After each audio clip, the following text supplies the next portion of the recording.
Hello everyone, welcome back to the channel. Hope you are doing well and fine, and in today's video I'll be showing you how to delete recordings from library on YouTube TV. So without wasting any time, let's just jump right on the video and make sure to watch this video till the end and follow the steps as well.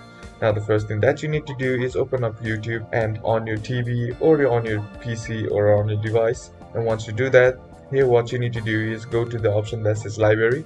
And once you go to library, now what you need to do is select the show that you want to delete or remove. Once you have selected it, here you will be seeing the three dot icon. Simply tap on that or click on it, and once you click on that, here you will be seeing these three options, that is added to library, go to sign field, or go to NBC.